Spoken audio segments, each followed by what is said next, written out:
মহামান্য হাইকোর্টের নির্দেশনা অনুযায়ী সারা বাংলাদেশে এই যে অবৈধ ইটভাটাগুলো রয়েছে সেই ইটভাটাগুলো কিন্তু প্রশাসনের পক্ষ থেকে একেবারে গুড়িয়ে দেওয়া হচ্ছে।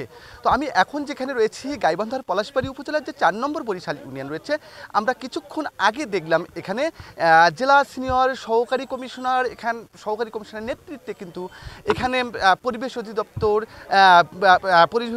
কিন্তু একটি যে অভিযান চালাচ্ছে সেই অভিযানের চিত্রগুলো যদি আমি আপনাদেরকে একটু দেখাই। তারা অনেকক্ষণ আগে কিন্তু এখানে এসেছেন এবং আসার পর কিন্তু এই যে অবৈধ ইটভাটাটি এখানে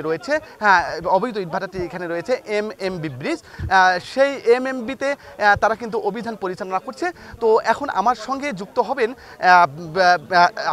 যুক্ত হবেন সিনিয়র সহকারী কমিশনার, এখানে যার নেতৃত্বে এই ভাটাতে অভিযান চলছে। আসলে কি অভিযান এখানে হবে আমরা একটু শোনার চেষ্টা করবো। ছাড়ি যে আপনার নেতৃত্বে তো এখানে একটু অভিযান চলছে নাকি? জি, আচ্ছা, এই অভিযানের লক্ষ্য উদ্দেশ্য কি আপনাদের? এটা আমাদের মহামান্য হাইকোর্টের নির্দেশনা হচ্ছে যে সারা বাংলাদেশে যে অবৈধ ইটভাটাগুলো আছে, ঠিক আছে, সেগুলো বন্ধ করা। তো আমরা তারই পরিপ্রেক্ষিতে আজকে এসেছি এই মা ব্রিক্সে। তো তাদের আপনার হচ্ছে পরিবেশের ছাড়পত্র নেই, তাদের আপনার লাইসেন্স নেই, এবং এছাড়াও আপনার আমাদের যে আইন অনুযায়ী যে স্কুল আবাসিক এলাকার আশেপাশে যে আপনার 1 কিলোমিটারের মধ্যে থাকতে পারবে না, সেই নিয়মও এটা ভঙ্গ করেছে। তো তার পরিপ্রেক্ষিতে আমাদের এই ইটভাটাটি হচ্ছে গিয়ে আজকে আমরা বন্ধ করতে এসেছি। আপনাদের এই অভিযান আসলে কতদিন অব্যাহত থাকবে? আচ্ছা, এটা আমাদের প্রথমত হলো গাইবান্ধা জেলায় যতগুলো আপনার আমাদের অবৈধ ইটভাটা আছে সেগুলো আমরা প্রত্যেকটা একে একে আপনার পর্যায়ক্রমে সবগুলো বন্ধ করে দেব। এখানে যতদিন আপনার সময়, খুব সম্ভবত আমরা এই মানে অল্প সময়ের মধ্যেই আপনার চেষ্টা করব যে সবগুলো অবৈধ ইটভাটা যেগুলো আছে মূলত সেগুলো বন্ধ করে দেওয়ার জন্য। এগুলো কি আসলে একবারই বন্ধ হবে, না আপনারা কোনো সতর্কতামূলক কোনো কিছু করবেন? না, সতর্কতামূলক আমরা দিয়েছি যে তাদেরকে তারা বন্ধ করুক নিজেরাই। তো সেই সময় আসলে পার হয়ে গেছে। তারপরে তারপরও তাদের ছোটোখাটো যদি কোনো কাজকর্ম থাকে সেগুলো করার জন্য আমরা সুযোগ দিয়েছি। তারপরও আসলে তারা সেই আদেশটা পালন করেনি। তো তারই পরিপ্রেক্ষিতে যারা এরকম করছে না তাদেরটা আমরা বন্ধ করে দিচ্ছি।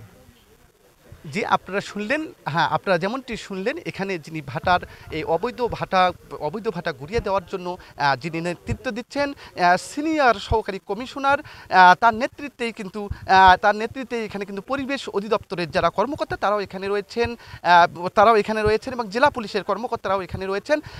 এবং কিছুক্ষণ আগে আপনাদেরকে যেটি শোনালাম সেটি হলো যে মহামান্য হাইকোর্টের নির্দেশনা অনুযায়ী যে অবৈধ ভাটাগুলো গাইবান্ধায় রয়েছে, এই ভাটাগুলো পর্যায়ক্রমে আস্তে আস্তে সবগুলো এরকম কিন্তু গুড়িয়ে দেওয়া হবে এবং সবগুলোতেই কিন্তু এখানে সিনিয়র সহকারী কমিশনার যেটি বললেন, সবগুলোতেই কিন্তু এইরকম আস্তে আস্তে ধীরে ধীরে একের পর এক কিন্তু তাদের যে অভিযান সেই অভিযান কিন্তু চলবে।